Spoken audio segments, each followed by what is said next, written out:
Can you tell me about what was missing from your work in education that led you to the graduate programs in humane education? Yeah, absolutely. I joined IHE just a few months after the COVID lockdown, actually. And for the past 2 years, I had been freelance facilitating in a lot of different high schools in the Paris area. And it was a really exciting time. But when COVID hit and I was stuck at home, I started researching graduate programs because I really felt like I needed more structure to my work, and I really wanted to interact with a consistent group of like-minded educators. But I had never found a graduate program that really fit the fact that I was so multi-passionate, the fact that I liked to explore topics all over the map with students. And so when I found IHE, I just instantly gravitated towards it. So, do you feel like you found what you were looking for in the graduate programs? Yes, absolutely. I would say particularly the community aspect, finding educators to learn with, and every single week, sometimes twice a week if I was taking several courses, really seeing how different educators working in a variety of contexts were integrating the material in their practice was a huge unforeseen benefit for me. I knew that I wanted kind of ideas for my own practice and support for my facilitation work, but I got so many ideas from just seeing what other people were taking away from the material and how it was interacting with what they were doing in the world. And people are doing so many different interesting things, whether it's writing a book or creating a podcast, teaching in a primary school, a high school, or at the university level. So yeah, it was really insightful and enriching to see us all digest the material together and apply it to so many different areas. So, I know that you're a social justice educator and you focus on helping students challenge the dominant narratives and cultural norms in your work.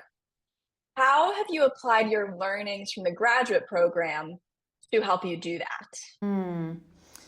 Yeah, so many different ways. One of the most tangible ways is just that a lot of the resources that we covered in classes, I use in my practice now. So we get such a wealth of different videos and TED Talks and podcasts and images to engage with.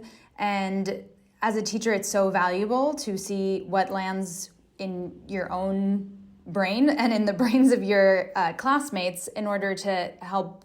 Like for me as a teacher, it was really helpful to have so many resources to be able to incorporate into my own classes. And also in the practicum, I worked with Mary Pat Champeau, who is the director of the graduate program, and just the most wonderful advisor I've ever had in my educational journey.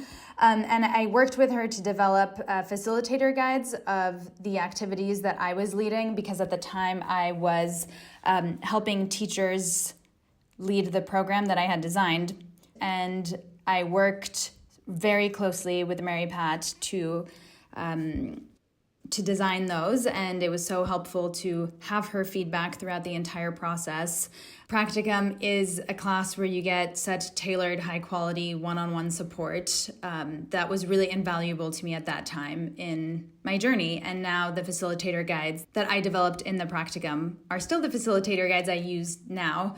So they were, yeah, that was a really crucial part of my IHE experience. So, you just touched on some of the ways that the program has impacted your work. Are there ways that it's impacted you as a person? Yes. The one thing that comes to mind right away is how solutionary focused IHE is, meaning that we really study the issues, but right away also think about, okay, how are we going to teach about them? And also, how are we going to capacitate our students to be change makers of these really deeply rooted, complex issues? And so I feel like it rewired my brain in that sense to always be thinking about the solutionary aspect of what I'm teaching. And then I think it also impacted me perhaps just in helping me be more optimistic when I'm studying these really difficult issues. Just having a community of people. I know I keep talking about community, but it's such a foundational aspect of the IHE experience. Is like I've now been an alumni for three years, coming on 3 years, and I still feel very connected in with so many of the people that I studied with and the faculty also. Like you're not out of the network once you graduate. Everyone is still so supportive of what I'm doing and trying to figure out ways that my projects can fit with IHG's platforms, and that sense of support is really invaluable. So whether you call it optimism or just feeling really like supported and energized, I think that's the most impactful thing I've gained from this program. So is there anything you would say to other educators who may be considering doing continued education or even going back for an advanced degree? Yeah, I would say that because I was very much in this position before I decided to invest in a graduate degree. And what was so powerful about joining the IT community was how much exposure I got to different ways of teaching things that I was very passionate about, and also connecting with educators who are teaching those very things in all these different spheres of like out in the world. And I feel that if I hadn't joined this program, perhaps I would have found that. I would have found my people. I would have found ways to teach about the issues that I was most interested in, but over many, many years and through a lot of trial and error. And I feel like this program really for me was just such a condensed place to find all of those things, and a really important anchor point, especially for me in like the earlier parts of my career as an educator and a facilitator. I've really enjoyed this conversation. Thank you so much, Sinclair, for interviewing me about my experience. Yeah, and thank you for your awesome answers.